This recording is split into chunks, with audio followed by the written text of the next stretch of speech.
Next, I would like to introduce Vaidya P. Ram Manohar. He pursued BMS and MD degree from Bharatiyar University. He is presently serving as Research Director at Amritha School of Ayurveda, managed by Amritha Vishwavidyapeetham. He served as a member of Scientific Advisory Group of Central Council for Research in Ayurveda Sciences, Government of India. He is research advisor for Indian National Science Academy, Government of India. He is member of the Scientific Committee of National Institute of Ayurveda and also of the WHO Expert Group for Development of International Standard Terminologies for Ayurveda. He is in the Task Force for Interdisciplinary Research in Ayush for COVID-19, Ministry of Ayush, as well as the Kerala State Task Force for Ayurveda Interventions in COVID-19. He served as a member of Central Council of Indian Medicine, Government of India, and also in Scientific Committee of Central Council for Research in Ayurvedic Sciences. He was honored with the Ayurveda Marga Pravartaka Award, Vaidya Sundarlal Joshi Smriti Soda Puraskara, Bharadwaja Puraskara Award, and Dr. C. Dwaraganath Memorial Award, and also won the Excellence in Integrative Medicine Research Award.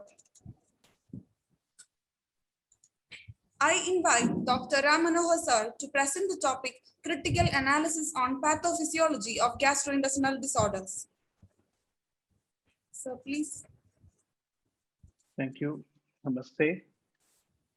It was a pleasure to listen to Dr. Shivan Ganju just some moments ago. I had the privilege to work with him for some months, about 2 decades ago. And it was a fascinating discussion about viral hepatitis and the great progress made in understanding the mechanism of these diseases, as well as the possibility of a complete cure.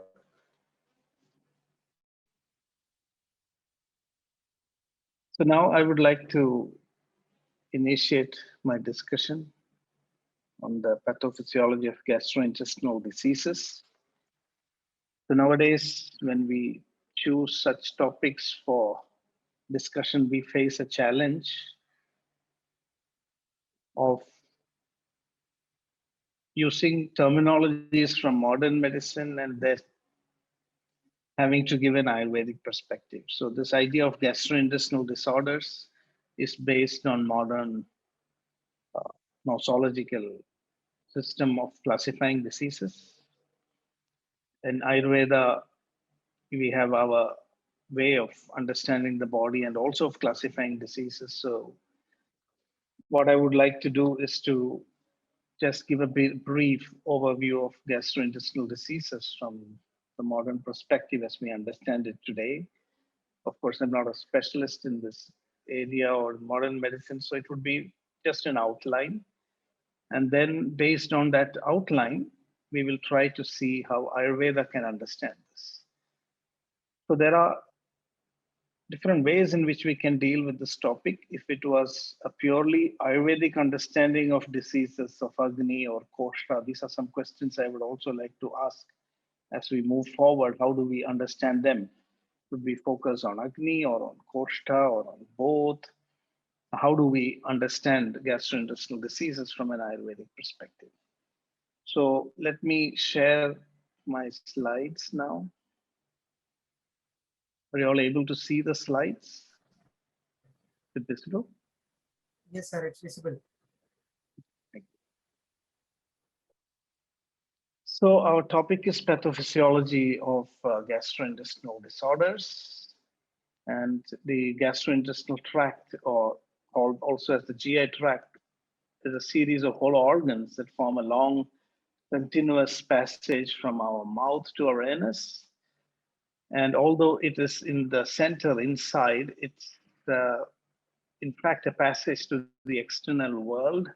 Even much more than the skin, the body comes into direct contact with foreign substances through the gastrointestinal tract. So gastrointestinal disorders is the term used to refer to any condition or disease that occurs with the within the gastrointestinal tract. I just wanted to initiate with some discussions on definitions because this will be helpful when we contrast this with how Ayurveda understands these diseases. So the organs, therefore, that make up our GI tract, extending from the mouth, the esophagus, stomach, small intestine, large intestine, and the anus. And together with our liver, pancreas, and gallbladder, this makes up our digestive system. We know that there's an extensive network of blood vessels supplying blood to these organs and also transporting nutrients away to other organs in the body, nerves and hormones working together to regulate the functioning of the digestive system and bacteria that reside within our GI tract, which is now referred to as the gut flora or microbiome. And all these play a role in not only digestion, immunity, and also overall health. And all these digestive organs are held together in a membranous sac called the peritoneum. So it's a fascinating arrangement of structures doing very specialized and very fundamental functions for the existence of life. And today, there are very interesting insights emerging from the knowledge of the gastrointestinal system. One, of course, this idea of the gut brain, that the gut is itself, a very complex part of the nervous system, the enteric nervous system, with millions of neurons having a direct communication to the brain, which is now referred to as the gut-brain axis. And then, of course, the gut flora, the microbiome, whose role is increasingly being recognized, in the pathophysiology of not only gastrointestinal diseases, but also even other diseases like, for example, Parkinson's, which actually manifests in the brain. In Ayurveda, we would say it's in the Madhyama Roga Marga, but has its roots in the koshta or the gastrointestinal tract. And there are fascinating insights on how misfolded alpha-synuclein proteins actually cross over the intestinal barriers and then, reach the brain and contribute to the creation of the Lewy bodies and damaging the substantia nigra, leading to manifestation of Parkinson's disease. So now we are beginning increasingly to understand also the connection between the gut and other systems of the body. And towards the end of our discussion, I will briefly touch upon those concepts also.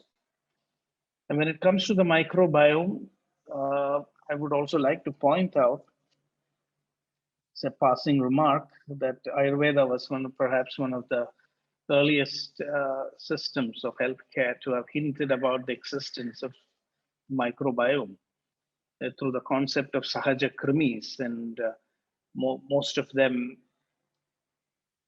many of them, which Ayurveda is considered to be invisible, adrishya. So it's very interesting to see this coincidence that, especially we know that the gut microbiome is dependent on the mucus as well as the fecus or the large intestines. It's a very complex system. And there are indications that probably these microbes outnumber our cells. So we are a very complex bacterial system also. And it's interesting to note that in Charaka Samhita, these are classified. There is even innumerability of these Sahaja Krimis are discussed, and that they are part of our normal function. So what is challenging for us today is that when we look at gastrointestinal disorders, from a modern perspective, they are quite varied. It's very challenging to give one common pathophysiological mechanism to explain the diverse range of diseases that can affect the gastrointestinal system. So I have just listed some common gastrointestinal disorders, from celiac disease to diverticulitis. And we can see that if we were to explain, and there are many more, when you go to the solid organs of the gastrointestinal system, like the liver, the pancreas, then there are even more diseases, classify them to acute, chronic. It's so complex that it's really challenging to give one, basic pathophysiological framework to explain all these conditions. So we have celiac disease, which is an autoimmune disorder, especially, in which this is an immune reaction to gluten, and it's still not fully understood. It's a combination of external and intrinsic factors, genetics, even viral infection seems to play a role in celiac disease development. Then we have irritable bowel syndrome, lactose intolerance, chronic diarrhea, constipation, gastroesophageal reflux disease, peptic ulcer disease, Crohn's disease, ulcerative colitis, gallstones, acute and chronic pancreatitis, liver disease, which we just heard about this wonderful discussion on uh, hepatitis. And then we have also other conditions like diverticulosis. So as you can see, this is quite varied, and it would be beyond the scope of a short discussion like what we're having today to discuss all the uh, details. So,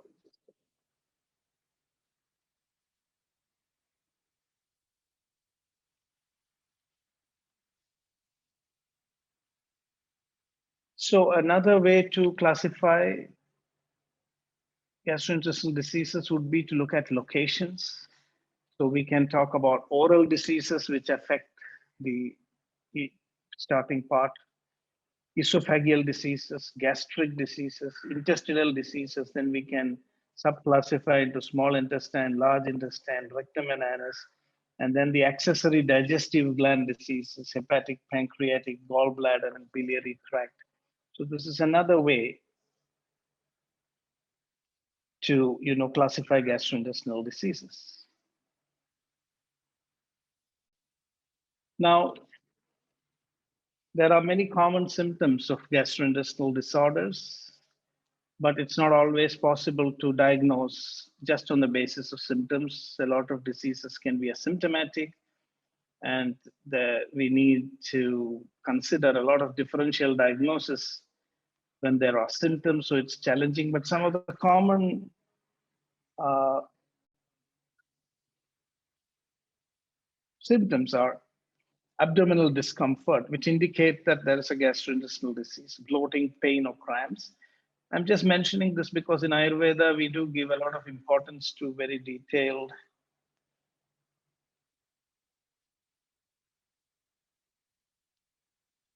analysis of symptoms to arrive at a diagnosis. So this uh, profiling of symptoms, we will come back to when we look at the concept of doshas.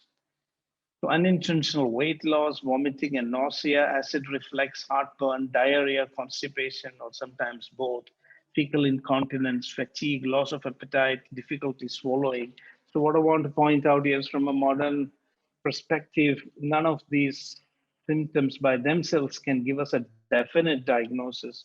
So that is where we need to ask a question when a system like Ayurveda, which is more dependent on symptom analysis, how do we arrive at a precise diagnosis? Is there a more sophisticated way of analyzing the symptoms?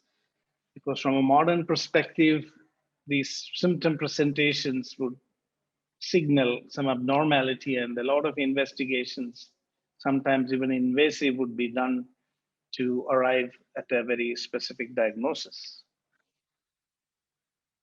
Now, if you look at the cause of gastrointestinal disorders, again, we are looking at it very generally, that there would be very specific etiologies for specific diseases. The most commonly listed causes are a low fiber diet, microbiome imbalances, which is just now being increasingly recognized as a factor, being stressed. There is a very intimate connection between the mind and the gut. And we know that's the happiness hormone, otherwise called as serotonin. more than 90% of this is produced in the gut.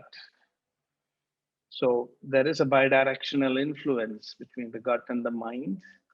And in Ayurveda also, we have clearly recognized that digestive disorders can be triggered by disturbed states of the mind. So not drinking enough water or improper drinking of water, eating a lot of dairy foods, junk food, inactive lifestyle, aging, and genetic factors. It's a combination of all these factors that are underlying gastrointestinal diseases from the modern understanding. And in many cases, the exact causes are still not known. Many of these are contributing factors. In some cases, very specific causes have been identified, and there are very robust treatments and interventions that are effective. We just listened to Dr. Sivan some time back. So when you look at the pathophysiology of GI disorders, this disease may be limited to the GI tract, that is reflux esophagitis, peptic ulcer, diverticular disease, or it could be a manifestation of a systemic disorder, for example, inflammatory bowel disease, or it can present as a systemic disease resulting from a primary GI pathological process, like vitamin deficiencies resulting from malabsorption. So it's not always possible to completely isolate the gastrointestinal system from the rest of the body. And this is very interesting because in Ayurveda, we do see there is this talk of gut brain axis today, but in Ayurveda, we believe that many more such axis exist in the body, the gut heart axis, the gut skin axis, and so on. And in many of these diseases, Ayurveda sees the gut as the starting point. So since the GI tract is quite complex and they're specialized for certain functions, the causes, consequences, and manifestation of disease differ from one anatomic site also to the other. So here also we can draw some parallels in during our discussion that will follow soon on how Ayurveda would look at differences in the anatomical sites, differences in the function, and how these can be interpreted from an Ayurvedic point of view to get a better understanding of the pathophysiology of gastrointestinal diseases. Now, if you look at the clinical scenarios, GI disorders can present in an acute way, where you basically confront situations like dehydration, sepsis, or bleeding, or a consequence of these situations.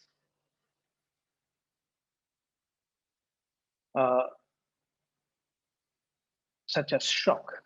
So dehydration can occur as a consequence of even subtle alterations in fluid input or outflow, because the fluid mechanics in the GI system is extremely interesting. The gastrointestinal system plays an important role in fluid and electrolyte balance. So this can have immediate acute conditions, can have an immediate implication on the functions of on the stability of the fluid balance. And sepsis results from disruption of the barrier function against pathogens in the environment, including bacteria. And the gastrointestinal system is extremely vascular. I think as Ayurvedic physicians, we can already see the invisible combination of the doshas as we look at the gastrointestinal system. So it's extremely vascular, and so bleeding can be a challenge. It would be very difficult to arrest bleeding when it happens profusely. So these are some of the challenges of the acute GI disorders. And if you look at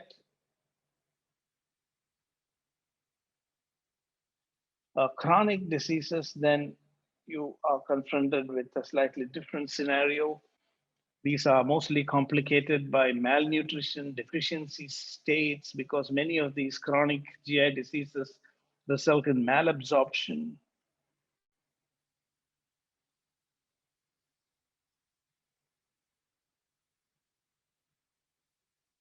So this is the chronic GI scenario, and then we can have obstructive GI disorders. So all these are the possibilities of the clinical scenarios that you can encounter in respect to gastrointestinal diseases. So this can present as a partial or complete obstruction where there is complete blockage of movement of contents in the GI tract. It could be by adhesions,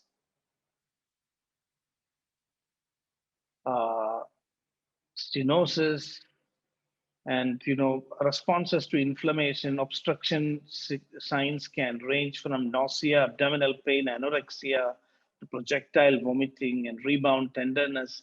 So this also gives us clues on how we must interpret the symptoms, because symptoms indicate an underlying condition. So is it coming from an acute condition, or is it from chronic, or is it due to obstruction? So what do the symptoms speak? This is something very important that we must keep in mind. So in severe cases, obstruction can also cause perforation, infarction, bleeding, hypotension, shock, sepsis, death, and so many such complications. So the severity of the symptoms will depend on the extent of obstruction, the degree of the obstruction, and the progression of the disease, the stage of the natural course in which it is presenting. Now, another important concept from modern medicine that we understand is about the role of Helicobacter pylori. This was a revolutionary discovery, Nobel Prize winning discovery that, acidity, peptic ulcer disease, gastric adenocarcinoma, many such conditions are caused by this gastric pathogen called Helicobacter pylori. And this can present in very diverse ways. Patients can be asymptomatic or present with varying degrees of dyspepsia. And there are specific ways of diagnosing using the urea breath test, stool antigen test, endoscopic biopsy samples. These are the methods to diagnose Helicobacter pylori. So it's a type of bacteria that causes infection in the stomach, and is the main cause for peptic ulcers, gastritis, and even stomach cancer. And it basically attacks the stomach and the first part of the small intestine and can cause redness and swelling and inflammation. And then we have another category called functional GI disorder, which we must also consider when we think about gastrointestinal diseases and their pathophysiology. And this is also relevant when we look at it from an Ayurvedic perspective. So traditionally, functional gastrointestinal disorders, they were called using this term functional, like functional dyspepsia or irritable bowel syndrome,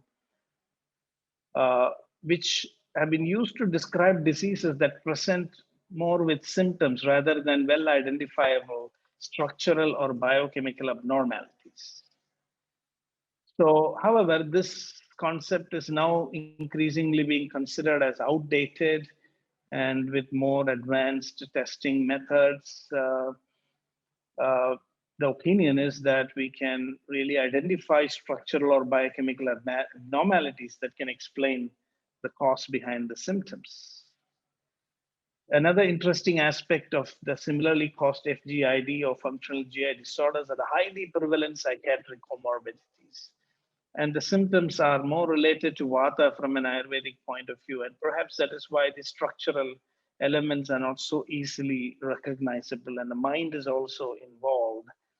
So there is an opinion that mood disorders can cause gastrointestinal symptoms, and epidemiological data provides strong evidence that in subsets of cases, GI symptoms arise first and mood disorders occur later, while in other patients, the reverse appears to happen.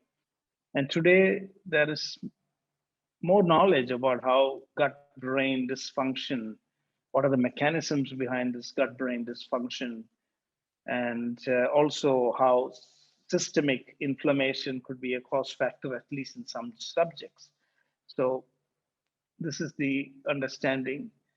So functional gastrointestinal disorders or like functional dyspepsia or irritable bowel syndrome, they are characterized by recurrent abdominal symptoms of pain and association with bowel movements like relief or exacerbation by defecation, change in bowel habits. So the Rome criteria was introduced to help make this diagnosis of functional gastrointestinal diseases. So in modern medicine, we do find these two approaches. I mean, in Ayurveda, we are predominantly symptom-based, but if you look at the Rome criteria and functional GI disorder, this has been an attempt to diagnose diseases purely on the basis of symptoms. And so it would be interesting to see how Ayurveda looks at the entire spectrum of gastrointestinal disorders and attempts to classify and diagnose these diseases purely on the basis of symptomatology. And I think many of the concepts in Ayurvedic texts would need to be developed into well-defined diagnostic criteria, to make this more clear and useful. Now let's briefly review the functions of gastrointestinal tract before we get into the Ayurvedic part. The overall function of the GI tract is to take in nutrients and process them to a form that can be used by the body to eliminate waste. And the major physiological processes, and trying to make it very simple for our discussion to make a correlation, these are digestion, secretion, motility, and absorption. So this is a chart which explains what happens to the food that we eat. We don't have time to discuss everything in detail, but this tells us how long it takes for food to move, through the gastrointestinal tract, and when actually the waste is eliminated, how long it remains in which portion. So this is now understood in very great detail, and it's a very fascinating insight into the whole process of digestion and the movement of food through the gastrointestinal tract as it undergoes various processing and changes, and how the body absorbing it. And especially the movement of fluids in the gastrointestinal tract is very interesting. We'll come into that. So in the process of digestion, of course, macromolecules are converted into more easily absorbable materials, broken down. It's a process of breaking down, which we call as digestion. I don't think I need to go into details about this. And then we have the process of secretion, which is very interesting. That it's quite amazing to see how many fluids are actually moving through the gastrointestinal system. So about 9 liters of fluids pass through the gastrointestinal system, and only 100 ml is removed through the stools. So the remaining fluid is recycled. So if you look at it that way, the gastrointestinal system is doing an amazing job of recycling the body fluids and secreting them in very complex ways. So secretions from the exocrine glands like salivary glands, pancreas, gallbladder, from epithelial cells lining the GI lumen, or glands that connect to the lumen. So Adau Shadrasam Apyannam Madhuri Bhuramid Irayed Peni Bhudam Kapam. So when you listen to these verses from the text, you can almost visualize what's happening. So 2 liters of oral intake of liquid, 7 liters of secretions. Pancreatic juice, 1.5 liters, 0.5 liters of bile, 2.5 liters of gastric juice, 1.5 liters of saliva, 1 liter of intestinal secretions, and only 100 ml leaks out. The rest is recycled. So then we have motility. It's very, very important that all these processes are balanced. And what I want to point out here is that if you look at these functions of the digestive system very grossly, they do reflect the functions of the Tridosha. So if you see secretions, it is kapha, digestion is pitta, and then motility is vata. So secretions and luminant contents are moved from mouth to anus. So there are many mechanisms. I'm not going into all the detail. The cellular mechanisms, the muscular mechanisms, all these things, then the sphincters. This is a very, very coordinated, sophisticated orchestration that happens. And we can see the rhythm of vata in this. And then we have absorption, which is again a function of vata, making things move from koshta shakha gamana, which is mentioned in Ayurveda. And there are active transport mechanisms we spend energy, passive transport, all these things are there. And I'm not again going into the details. Apart from that, we have also other important functions of the GI tract: defense, regulation of fluid and electrolyte balance, as well as excretion. And we can again see the imbalance of the three doshas here. If you were to look at it very closely, I'll come back to that in a moment. Now, the different mechanisms through which the GI tract functions as a defense mechanism. As we mentioned earlier, the GI tract is a portal of the body to the external world. Although it is inside, it comes into contact with a lot of foreign substances. So the defense involves protection against ingested toxins, bacteria, viruses, and so many other things. So you can see here again, we don't have time to go into all these diseases. How the body works in executing this defense. So gastrointestinal system is also an immune defense mechanism.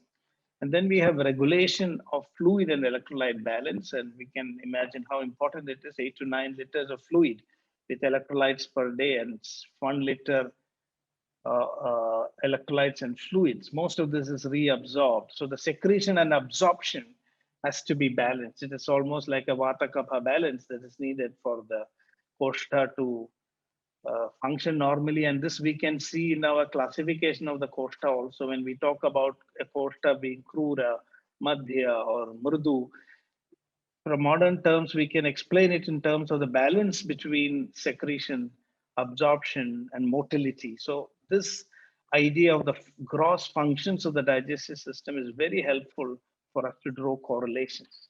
Now, excretion, of course, is the removal of not only the food waste, but bacteria, heavy metals. Also, the gut plays a very important role in doing this. So now I'm coming to the conclusion of this part, and then we'll quickly go through an Ayurvedic framework. Now, it's very difficult to give, as I said, a general pathophysiology. Now, let's take the example of diverticulosis. And you can see you can create a very complex pathophysiological mechanism of how this disease manifests. And again, I'm not going into the details. So could be an acquired deformity, or it could be caused by use of highly refined foods, less fiber, chronic constipation. And this is becoming more and more increasingly prevalent. So with this, now I would like to come to this question of what are GI disorders in Ayurveda? How do we call it if we were to give a translation? I think we do not really have an equivalent, and it's important to understand that the nosology in Ayurveda, classification of disease, is based on a different criteria and parameters. Can we call GI disorders as Koshtashrada Vyathis, or are they diseases of Agni? The seminar itself is called as Agneya. So do we consider all of them as just diseases of Agni or Koshta, or should we consider them as a combination? The definition of Koshta does correlate with that of GI tract. Anta Koshto Mahasrota Amapakvashrayasray. But on a closer look, the desired profile of Koshtashrada Vyathis indicates the approach of classification in Ayurveda and modern medicine converge, but they also diverge. So Tatsthana, Chardya, these are Hasashwaso, Darajvara, Antarbhagam, Chobharsho, Gulma Visarka Vidrati. So not only local diseases of the GI tract are included here, but also some other systemic diseases like respiratory diseases, fever, skin diseases are also included here. So in modern medicine, GI disorders present diseases that manifest in the GI tract, including those which have a systemic effect. There is also an increasing recognition that the GI tract could be involved in many other diseases which are systemic and affect other organs, like Parkinson's, for example. But in Ayurveda, we are not really compartmentalizing it just in the way modern medicine does. These connections are more appreciated. The entire body is seamlessly interconnected. So this very idea of just classifying diseases based on a particular structure or part of the body is not so very common. In some cases, we do that, Hridroga, Shiroroga, region-wise, but most of the time, In Ayurveda, we preserve the understanding of the interconnections. Now, I would like to point out that what we have seen from this overview of modern understanding is a very diverse picture. Many diseases, varied pathologies, varied pathophysiological processes, clinical presentations, diagnostic criteria. It's very complex. It's very difficult to put them into one common framework. And in my opinion, Ayurveda does provide that master framework, a meta framework in which what looks very diverse and different from a modern descriptive way of listing the diseases can be better organized, and their interconnections and common dynamism between these different diseases can be better appreciated through Ayurveda. So that's the point I want to make before we conclude. I just want to know how much time we have because we were already delayed quite a lot. So I can plan.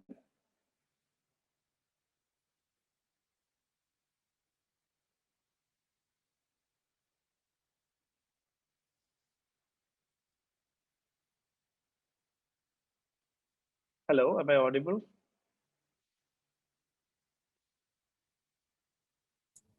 Yes, sir. Yeah. How much time more? 30 minutes more, sir. Okay, thank you. That would be more than enough. Thank you very much. So from the Ayurvedic perspective, the Koshta represents the structural aspect of GI disorders. Agni represents the functional aspect, and Tridoshas represent the regulatory principles. So I want to give a model of GI diseases based on these three important concepts in Ayurveda: Tridosha, Agni, and Koshta. So the Koshta is the structure, Agni is the function, and Tridoshas represent the entire regulation.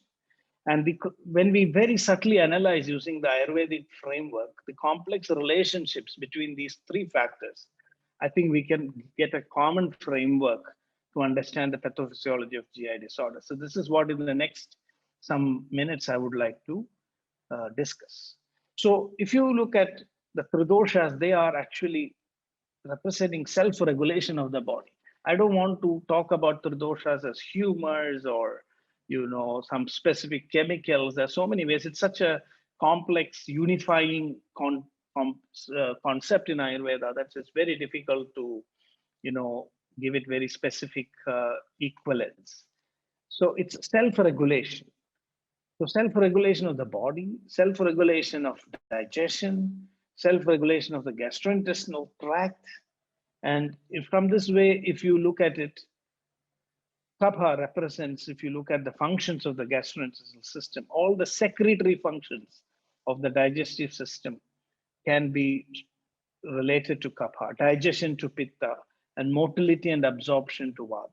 So even in the Ayurvedic descriptions of Adau Shadrasam Apyannam, Maturi Bhitam, Bhutamire, Theni Bhutam, Kapham, and all that, we can see this whole picture of what modern medicine describes as functions of secretion, and they are further subdivided and they are looking into the very minute processes involved. We can correlate it to the functions of the three doshas. Then the secondary functions of the gastrointestinal system also seem to correlate well with the doshas. Fluid and electrolyte balance, which is related to kapha. Defense, which is more of pachana type of activities like digesting the microbes. So that is more related to pitta, and then excretion to vata. And the doshas are continuously modulating the function of the Agni, and that is happening in the platform of the Koshta. So dosha, Agni, and Koshta gives us a very nice framework for visualizing and even synthesizing information from modern medicine into one common framework. So when you look at doshas and regulation of Agni, sama is optimal. I don't want to say balanced or normal. It is an optimal. It's also dynamic. In fact, our Agni is never always sama, then it would be harmful. The fact is that the Agni is always moving through all these four stages. It's not that a Pitta person is always having Tikshna Agni or a Kapha person is always having Manda Agni. or a vata person is always vishnu. Even in a normal individual, it fluctuates according to the time, the kapha kala, the kala of the different doshas. And that is why we have to choose the right moment to eat. Otherwise, we could have eaten any time. We take it for granted that our Agni is always stable. And I've seen this also in many people outside India, that if you say you are a Pitta person, then it means your Agni is always strong. It's not true, because we are continuously modulated, regulated. After eating a food, when your stomach is full, the Agni does become Manda immediately. And then only when the body requires food again, the whole process of hunger and activation of Agni happens. So the doshas are continuously regulating. And this dysregulation of Agni is a very important part in the pathophysiology of gastrointestinal diseases. So here is a chart where I want to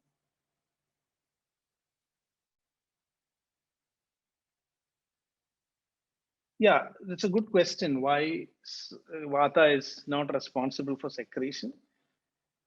Vata is the, so that even for pitta digestion, vata is responsible. Pittam pangu, kabham pangu, pangavo maladhadava, vayana yatra niyande tatra gacchandi mekhava. So if there is no vata, there is nothing in the body.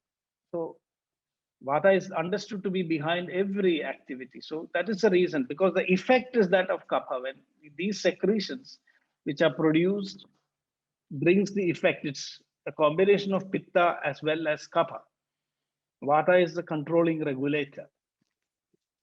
And we consider the function of vata here as situations where motility and absorption are happening in the body.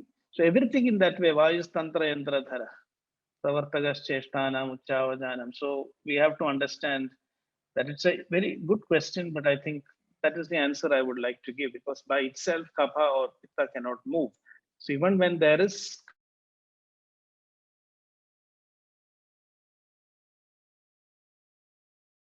hand of what?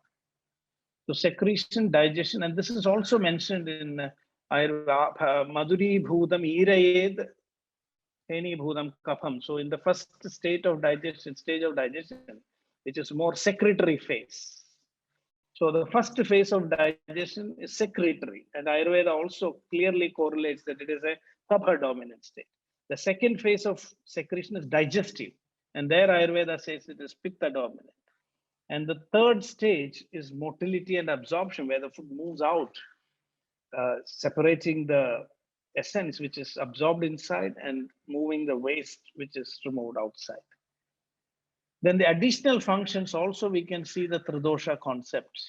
So these are purely from modern medicine. So this is the idea I want to convey, that modern knowledge is not contradictory most of the time. They are only providing more details. It's like the forest, seeing the view of the overall forest and then going deep into, zooming in and zooming out. So Ayurveda gives you a more zoomed out. Yeah. So again, that's an interesting question. Maybe one or two questions I will take now itself, because it's relevant to the discussion. Agni, when we say Ahara Kala, we have clearly mentioned that Doshe Swapathage, when Agni is Sama, as per my Prakriti, which is the best Samagni I can get.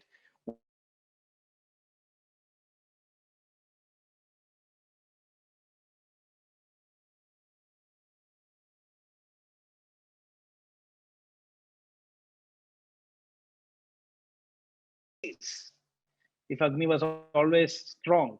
So modulating the Agni is more important than maintaining Agni in one particular condition. The problem with Prakriti is that even when you are in the best normal state of your Agni, if you're a Kapha person, your Agni will tend to be slightly on the Manda side, even at the Annakala time. So even when you are hungry, a Kapha dominant person will have a slightly different behavior from a Pitta person, because that idea of Sama Agni, according to the Prakriti, will be slightly different from different individuals. So even a Kapha person will feel hungry. Just because his Agni is Manda doesn't mean that he will never feel hungry. But his hunger, because of the Mandatum, innate Mandatum of the Agni, it will not be the same as in a Pitta person. So it's the only point I wanted to make out is that you must look at Agni All four types of Agni are there in all individuals, irrespective of Prakriti. And it's only in terms of degrees of variations that we are telling some people have a predominantly Sama Agni, some people have Manda Agni, some other people. So it's all based on predominance. Yeah. See, everything is regulated by Vata. That is why I'll come to the dual dosha combinations. It's very Nega doshas tatha roga. Tasman Nega rasa dravyam. Nega doshas tatha roga. No roga is totally single dosha dominant. The three doshas are always working together. And Vata is there behind. You cannot separate them. So here, when we say the effect, if electrolyte balance is lost, then the function of kapha is disturbed. That is why we are correlating it with kapha. But the body is 50-60% water, and unless that fluid balance is regulated, the functions of kapha, kena jalena palati the kapha. When you look at kapha in Ayurveda, if you look at the etymology, there are two ideas that come. Kena, we are correlating kapha with phlegm, it's wrong. Kapha with structure. The Sanskrit, two synonyms of kapha give a very beautiful idea of Ayurveda biology, how Ayurvedic terms can correlate with biology. Kena jalena phaladi, it means kapha is the water in the body. And shleshma, it is not pure water. Shleshma means to, shleshalingane, to be held together, which is all the colloidal material inside, suspended colloidal materials in this water. That is Shleshma. So when you say Kapha and Shleshma, we immediately get the idea of a watery medium, which is colloidal and in which substances stick together. And this is basically the protoplasm or, the basis for life. And Vata is always there. If you remove Vata or Pitta and if you just have this system, nothing will happen. So all the three doshas are always interconnected. That is why I wanted to put it as a triangle to show this interconnection. Now, in Ayurveda, gastrointestinal diseases can be seen across this continuum. Dosha, Agni, Ama, Srotas, Koshka, and Vyati. This is one continuum. So dosha impacts Agni. Agni Vaishamya leads to Ama. Ama causes blockage of Srotases, and Srotases are affected. There is structural aberrations in the Kosha. We begin to clearly see, you can see changes in endoscopy. Only at that stage, you begin to see these structural changes when the Srotases get involved. And when the Srotases are affected, you can see the structure being damaged. So now it is Koshta, purely Koshta involved. And then the pathology manifests. So the disease may be functional until the time the Srotases are really affected. So I'm trying to use this framework to make a distinction between functional and structural manifestations of gastrointestinal diseases. So it's functional up to the stage of pharma and structural in the next phases. And these minute changes in the Srotases, as I mentioned, the functional gastrointestinal diseases, when modern medicine is beginning to understand that there would be structural correlates. So in Ayurveda, the structure and function, we are able to synthesize them, unify them in this framework. So here is a very simple chart in which I want to unify this pathophysiology of gastrointestinal diseases. Now dosha. Now it's not a single thing. Dosha, vikalpa is very important. So ekadosha, samsarga, and sanipada. Three types of dosha vikalpa will decide what type of pathology is going to manifest. And here, the distinction, I'll come back to that very soon. Or maybe I will go to the slide first and come to this chart later. It will be better to explain. So if you look at dosha vikalpa, it's important we can go into as much vikalpa as we can. Samsargad rasarudhiradhivistadesham doshascha kshaya samata vivruddhi bhedaihi anantyam taratama yogatascha yadan janiyad avahita manaso yathasu. So the samsarga of the dosha with the dhatu, all this creates more and more complex situations. And this can make the disease appear really very complex. So how much dosha vikalpa you are able to do, the more you will understand the pathophysiology of a disease. And these are just 10 simple ways to look at ega doshaja and vidoshaja kind of dosha involvement. If it is purely vata, again, as I told, there is no pure vata. Doshas are always connected together. It's only in terms of dominance. You will have stasis and hypermotility as the underlying process of the pathology. If it is pitta, you will have acidity and erosion, like in many diseases, like a peptic ulcer or gastritis. Kapha, mucus secretions, excess mucus secretions, or blockages. Vata Pitta is a spreading type of inflammation. It spreads all over. It's like fire being blown away by the wind. If it is Pitta Vata, it is wind focusing the fire in one place. So it is a localized inflammation. So widespread gastritis would be of more of Vata Pitta nature, whereas a focused ulcer damaging one part of the intestine would be more of Pitta Vata. So this Vikalpa is very important to understand why the manifestation is different and what type of treatment should be given. Then you have Vata Kapha, which is a running discharge, Vata pushing Kapha out, or Kapha Vata, where Kapha blocks Vata. So more of an obstructive condition. You will have to see the role of Kapha and Vata, Kapha obstructing Vata. Pitta Kapha is a suppurating inflammation, whereas Kapha Pitta can be a very deep-seated inflammation. So in this way, if we really analyze the dosha vikalpa, we can get a better understanding. Now, Agni Vaishamya produces ama. If it is Vata Kopa, then there will be Vishama Agni. Vishama Agni can lead to Vishtabdha Jirna, and this could be the foundation for so many degenerative diseases. Pitta Kopa leads to Tikshna Agni, Vidagdha Jirna, inflammatory. Adidagdha, overcooking is also a kind of ama, because it's not, the food gets overcooked. It's no longer in a state which the body can use. So this is Vidagdha Jirna, it can trigger inflammatory diseases. Kapha Gopa leads to Mandagni and Ama Jirna, and this can lead to many obstructive diseases. So it's a generalized way in which we can understand. Now, another important point is when the doshas and Agni are disturbed, as I told, after a little while, after the Ama is produced, the srotases get affected, and then particular regions and sites of the intestine get affected. And that is how the disease manifestation becomes different. Just like in Kasa, it has been mentioned, Hetu Bhedad.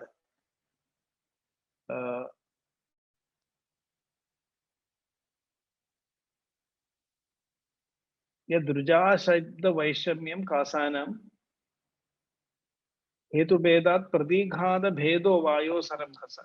Yadruja Shabda Vaishamyam Kasanam Jayadeta. So just because the Ketu and the type of obstruction that is caused to Vata produces variety of diseases. So in Ayurveda, there is this possibility of identifying a unified pathophysiological process, which I think is the strength that the dosha Agni system enables us to do. Now, if you look at the koshta, I like to look at the koshta as a gradient of the doshas. The upper portions are more kapha dominant. So if a pathology happens in the upper part, then the sthana dosha will be kapha, the sthanika dosha will be kapha. So we must keep that in mind when treating a disease which is more in the upper portion. So even if there is symptoms of acidity, if it is related to the kapha region of the stomach, we can give strong, even medicines like Indugandham Kashayam. I have been surprised many times when, even when patients have acidity symptom, you give Indugandham Kashayam also, which doesn't have Gridam or Chiram, it's still working. This probably is because that region, the sthana is kapha. And so it doesn't create a problem. But if you come down, the next region becomes more kapha pitta dominant. Then it becomes pitta kapha dominant. Then it becomes pitta dominant. Then it's pitta vata dominant. Then it becomes vata pitta dominant. When you come down to the bottom of the intestine, it becomes vata dominant. And again, you can very clearly see that the functions of the digestive system also follow this gradient. In these three regions, it's more secretory. In these three regions, it is, you can see digestive processes are dominating. And in these three regions, it's more of motility and absorption, which is more important. So it's a very, we have this, of course, the modern for physical examination, the 9 regions, abdominal regions. In Ayurveda, we could create these 7 regional classification of the gastrointestinal tract, and this will help us to see the stage, the background in which different diseases are manifesting. And I also want to point out very interesting finding is that we have a Bristol stool chart. And I was very struck by the correlation with the dosha vikalpa that we can see here. It's almost like a dosha vikalpa explained without mentioning the doshas. So you can see type 1 in the Bristol stool chart represents pure vata, where even the chunks are separated. In mild constipation, the second type represents a vata kapha dominance because there is sticking together of the fecal matter. And the third type is a sausage type, where it is still not very smooth. So it is a kapha vata dominance. And when you come to the type 4, you can see when kapha is dominant, it becomes very smooth. Then when pitta comes, it begins to break again, but in a liquid way. Here it is in a hard way. And here it is kapha pitta, and then it becomes even more mushy consistency. It's pitta kapha, and then it becomes severe diarrhea, it becomes pitta. So it's so interesting to see that the doshas are always creating these gradients, these variations. And this causes all the differences. It's just like a rainbow creating different colors. The doshas are yatha pakshi parivatan sarvata sarvamepeha chaya matyedinatmiya. So that same way, just like the bird that flies is not moving away from its shadow. Similarly, you can see the shadow of the doshas in all these pathophysiological processes. Then you have sroto vaigunya. It can lead to hypermotility, stasis, obstruction, or barrier dysfunction. This is how we can explain sroto vaigunya here. And then we have the vyathis. So the vyathis are different, and I've tried to give some explanations for these vyathis based on this understanding. Alasaga, stasis, Vishuchika, hypermotility, Dandalasaga, acute obstruction, Vilambiga, hypomotility, Amavisha, allergy and autoimmune response, Chardi, vomiting, Atisara, diarrhea, Grahani, a group of bowel syndromes, Gulma. When you look at diverticulosis, we are reminded of Gulma. It seems to be very close to that pathology. Amla pitta, acidity, shula, ulcers, udavarta, constipation, gut microbe aberrations. Because in many gut microbe aberrations, there's a migration of bacteria from the lower part of the intestine to the upper part. And then also vidrati and abscesses that can form inside. So this gives a spectrum of, even Ayurveda has discussed many of these pathologies, and we can see how it gets all unified. So I'd like to go back to this chart now, which gives us a unified framework for understanding any gastrointestinal disease based on the concept of dosha, agneya, ama, srotas, koshta, and vyati. So here you can see, you have to look at the dosha vikalpa. We have to look at the agni vikalpa, agni bhedas involved in that particular pathology. And then the condition of ama, how that ama is, there's one more classification, vidagdha, vishtabdha, and amajirna, which is leading to these different types of ama. Then the srotas, and then the koshta, we have to also analyze in this way. And then you can see the vyadhi manifests by disrupting these two important sets of functions. So in Ayurveda, whatever the disease, my suggestion and my understanding and my experience is that we can reduce it to this framework, and then we can get to the Chikitsa Sutra, which is beyond the scope of our discussion today. So in ama also, it's very important how the ama manifests. Ayurveda has a very interesting concept of lean ama. If ama is leaner, the disease becomes silent. So this is a very important concept of understanding how Ayurveda analyzes symptoms, because we are extremely reliant on symptoms. We did not have these invasive methods to see what's going on inside. So every symptom had a meaning. We interpreted it in terms of what is the body trying to communicate. And I think when we are losing these sensibilities, we could use modern methods of diagnosis also, but interpret them from an Ayurvedic point of view. So we can see more of what is happening inside the body, but still not lose the Ayurvedic perspective. So in a lean ama, the disease is very silent, dormant. As you can see in viral hepatitis, it is inside the nucleus, the viral DNA, and it is silent there. Atishedhe yada bhumim bijam kale cha rohati atishedhe tada dhatum dosha kale cha kupyati. So then we have lena. When the dosha is partially lena and then suddenly manifests, it's called as episodic. And then we have chronic disease in which the dosha is alina and achala. And then chala when the disease is acute. So even this, when how a disease presents itself gives us meaning. We understand immediately what is happening behind in terms of what is the what type of ama is producing it. And another last point I would like to make is that the gut brain acts just extra GI. This is a new unique concept in the pathology originating from GI tract that Ayurveda can contribute. It's beyond the scope of our discussion today. Today, already gut brain axis is well understood, like for example, in Parkinson's disease. But if you were to look at Ayurveda, I think we should contribute to this area in the future. The new studies would come from the Ayurvedic community implicating the existence of other axes in the body, like the gut-lung axis, respiratory diseases. We can see Kasa Shwasa, we have identified to the Koshta. Gut-heart axis, implications in cardiovascular disease, how Gulma is related to Hridroga. Gut-skin axis, which is very, very important. And in all these diseases, we treat the gastrointestinal tract or the Koshta from an Ayurvedic perspective.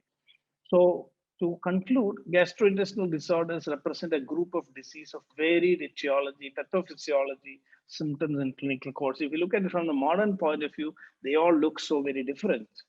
And it is difficult to sketch a common pathophysiological outline that encompasses all these diseases. But when you look at the same thing from an Ayurvedic perspective, it suddenly we are zooming out. We were in a zoom in mode when we studied it from a modern perspective. But when you come to Ayurveda, it suddenly becomes zoom out. Sorry, I have to share that screen again and just concluding. So the Ayurvedic approach to classification based on dosha, agni, sthana helps us to give an overall framework. And through that, I think it is possible now for us to give an Ayurvedic interpretation of modern diagnosis. This is a new thing. It's not part of our tradition. Here we are entering into, building a bridge between two knowledge systems based on different epistemologies. But perhaps that is needed today because we have to use a dual language in today's world. So such an exercise can help us to give a unified vision of otherwise diverse diseases. And I think that this approach is true for many other diseases also. And I think this is in one way in which we can bridge together. So time is limited, the subject is very vast, and I have to admit the limitation that I have been very gross and broad, not going too much into details. But I hope at least this message of how an Ayurvedic approach can be used to redefine and reinterpret modern pathologies. I hope that scope could actually be conveyed. Thank you very much to the organizers for this opportunity.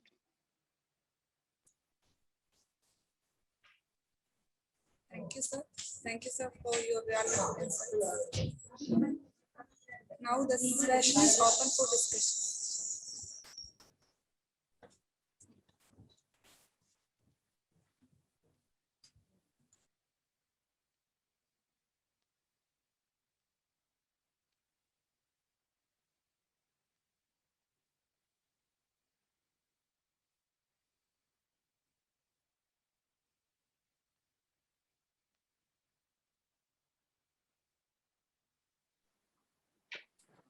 Participants kindly note that if you have any questions or doubts regarding these sessions, you can directly chat in the chat box or you can raise your hand. There is one question from Dr. Meera. Okay. Yeah, because some of the chat questions I already answered even as they were asked. So if there are any additional questions. What may be the pathophysiology of Baija and Shogaja disorder? Yeah. So this is caused due to the influence of the mind and the gastrointestinal system. As we discussed earlier, that the strong connection is being increasingly recognized in modern medicine also. In the context of functional GI disorders, it was mentioned that the mood disorders sometimes come before these functional disorders, or it can come after. This is very much in tune with the Ayurvedic ideas. Kama, Shoka, Bhayad, Vayu, Krodhat, Pittam. And so all these sudden overwhelming emotions it works through what is today understood as the PNEI axis, the psycho, neuro, endocrino, immunological axis, which represents this continuous crosstalk between, the brain and the pre-regulatory systems, which is the nervous system, the endocrino system, and the immune system. So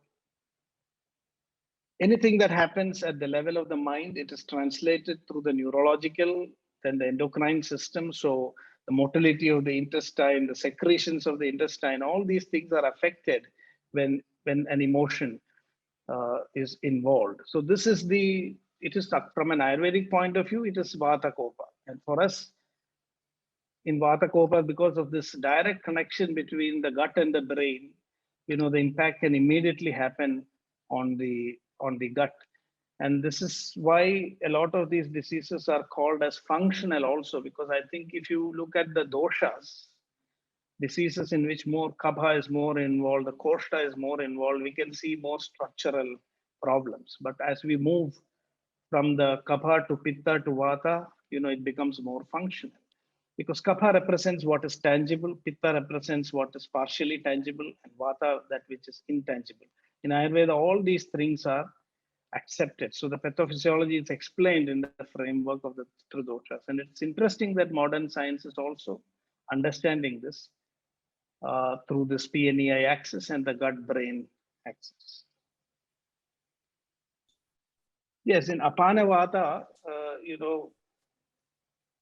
is disturbed because all these vatas are interlinked. When we study vata, this is a difficult topic. We may not have time to discuss everything, but I just want to give some clues. When we look at the Panchavatas, we say Prana, Udana, Vyana, Samana, and Apana. This is structural arrangement. Because first the top region we see Prana, then Udana, then Vyana in the heart, then Samana in the stomach, and then Apana. But when we look at this functionally, it's different. It is Prana, Samana, Udana, Vyana, and Apana. So if you understand this framework, functional sequence of the doshas, it is the sub-doshas of Vata, you can better understand how these doshas are linked together. Because Prana means the initiating impulse, the first impulse, first movement. And, when the pranic movement becomes rhythmic, that is what is called samana, means rhythmic movement. Samano agni samipasta. So just as when you're rubbing your finger continuously, heat is produced. That is how prana activates samana vata. So this is also an answer to the previous questions. When you understand the 5 vayus, we can understand how Pitta and Kapha are under the control of Vata. It is through these processes, Prana Vata, which is responsible for all initiating all kinds of impulses in the body. It is connecting to the Samana Vata first. So when the Vata is heated, it moves upward, then it becomes Udana. Udana is a hot air. It is representing the release of energy after the digestion of food. That is why it is also said, Vishesha Jivitam Prane Udano Bala Uchyate. And then once the Udana Vata starts cooling down, it begins to spread. So that is the spreading Vata is Vyana. And when it cools, it comes down. So if you look at the gastrointestinal system, you can see that prana is connected to samana. And that is how, from an Ayurvedic point of view, we can explain this pathophysiology.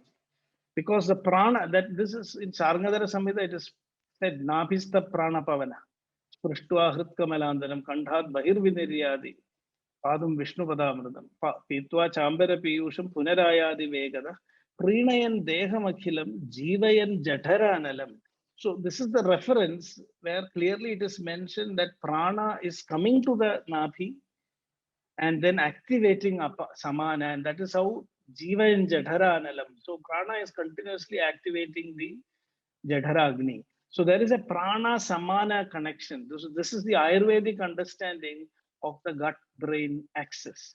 So anything that is affecting the prana, our basic functions of the mind, can have an impact on samana vata, and that is how then it translates into all these other complications.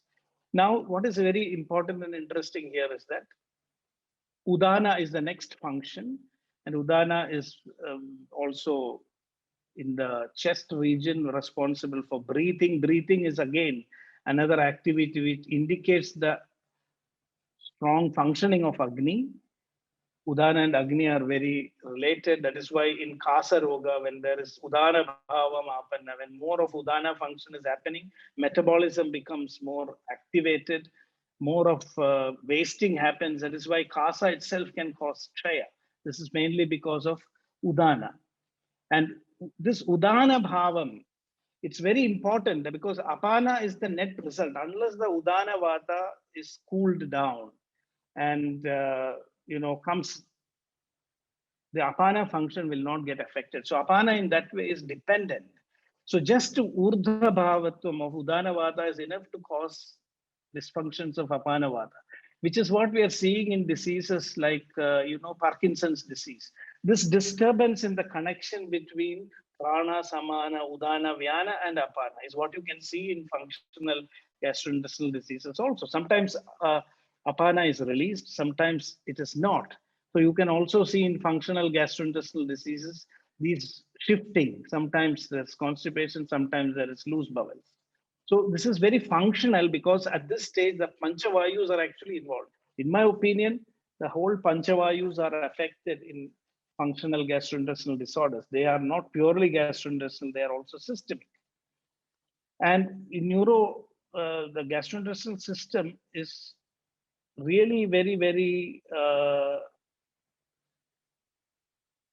important, in understanding this pathology. And the other question about GERD, the autonomic nervous system is implicated in GERD, autonomic dysfunction, which is, related to a lot of emotion and stress, leads to autonomic dysfunction. And many of these functions of the gastrointestinal system are regulated by the autonomic nervous system, which again comes to the concept of vata, the prana, vata, samana connection.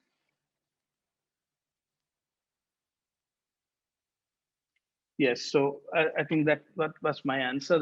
There's one more question coming. And in the meantime, I want to also point out, just to give a clue, I learned this from a traditional Vaidya from Maharashtra who gave this insight into Avarana, and that the Panchavatas are not separate things, but they are just phases of one process.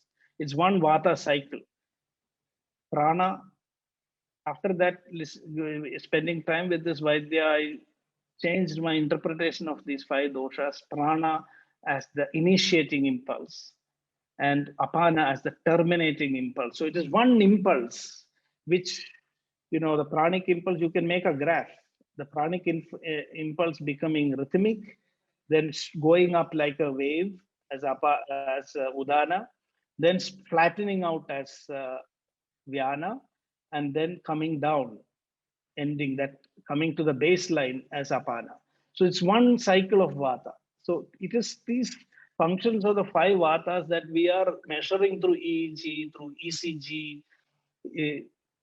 In every ECG cycle, you can see these 5 vatas, because even the heart muscle, the initiating impulse is prana. And then, in that active phase, when it produces the energy, the samana activates the udana, causing that contraction. And then the release, vyana, and then coming back to the resting stage, which is apana. And I'm very much interested in exploring, also discussing with some cardiologists and people who are doing work on heart rate variability, how we can superimpose the idea of the pancha vayus into modern measurements of EEG, ECG, and all that. All these potentials, nerve conduction thing that we see, you can see it has this graph system, which is, in my opinion, representing the Panchavatas as one sequence.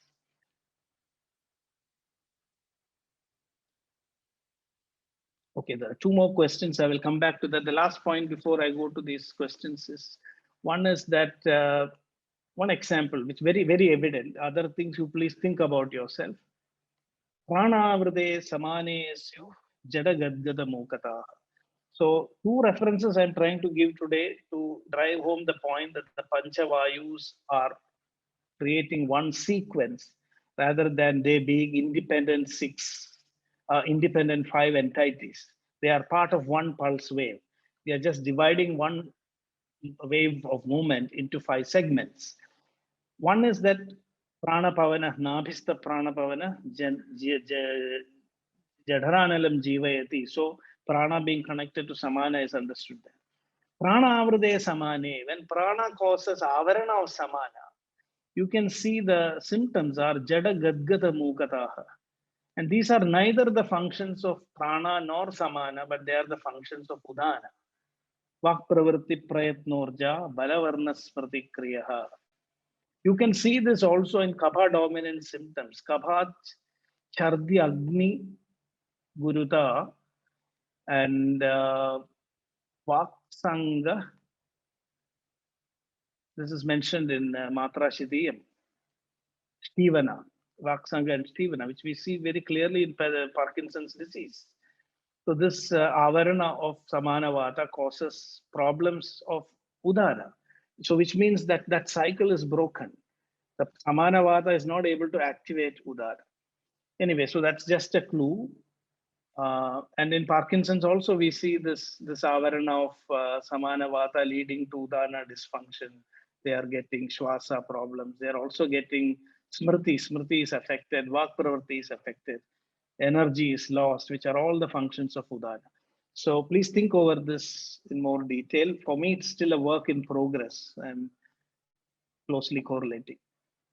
So the pathophysiology of GI with Doshagati and Rogamarga is exactly what I tried to highlight here.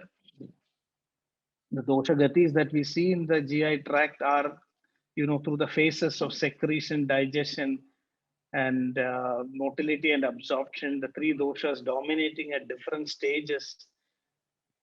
And you can also explain this in terms of Chaya Prakopa and Prashama. So when the kapha, just before digestion, the kapha is beginning to secrete, it is having a chaya, then it reaches a saturation point. And once that purpose is fulfilled, it comes back to normalcy. That stops, then the digestive phase gets activated. So you can explain all this as doshagati. And as I said, the roga marga, these diseases that are manifesting in the gastrointestinal tract, for Ayurveda, the passages are 3: Koshta, Shakha, and Madhyama marga. And this is in terms of barriers. There are barriers within the intestine. The intestine is actually like the reception of a building where all the secure measures are taken. And there is a lot of, we have heard about the blood-brain barrier, but we are not so much discussing about the intestinal barriers, which prevents a lot of harmful substances from entering into the systemic circulation. And in Ayurveda, this Koshta Shakha Gadi and Shakha Koshta Gadi, in both, it's a pathophysiological description. So in that Koshta Shakha Gadi, it has been very clearly mentioned, Vyayama, Dushmanas, Taikshnya, Ahita Charanadabi. So both pathological and physiological conditions, influence this gut barrier, permeability, the defenses. And that is how from one Roga Marga, the disease moves to another Roga Marga. If it is moving, like in Jwara, it is very clearly mentioned that Anan Nirasya Jwalanam Bahi. So from a modern point of view, we can talk about this as these pyrogenic factors crossing these barriers and entering into the bloodstream and then triggering the fever. So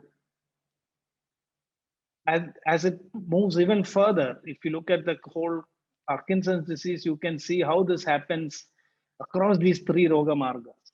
alpha-synuclein, which is a misfolded protein, which is happening in the intestine due to altered permeability of the intestines. It enters in the bloodstream.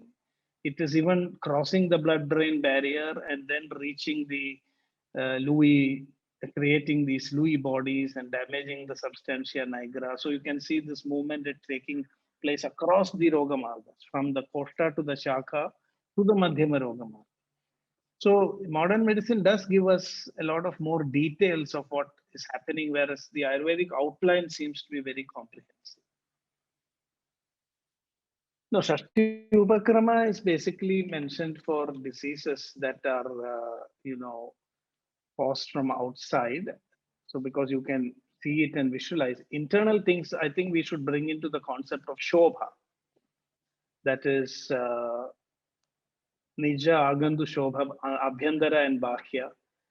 And interestingly, even Nija Shobha can later become Varna. In the first stage, it is a Shobha only. So the Shobha Chikitsa and Varna Chikitsa can be used. But practically speaking, these principles are there through the Dosha Vikalpa when we are doing healing.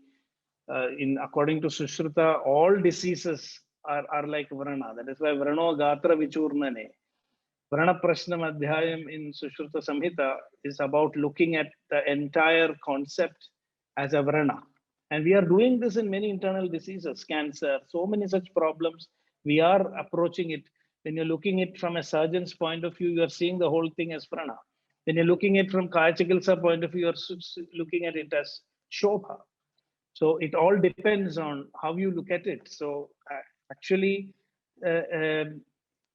neglected ulcer can also cause such complications. It does behave like a Varna. Yeah, I'm not going into the treatment today because my focus is on pathophysiology, because I wouldn't want to just give some medicines or treatments. We need to understand the pathophysiology, develop the Chikitsa Sutra, and then discuss about the treatments.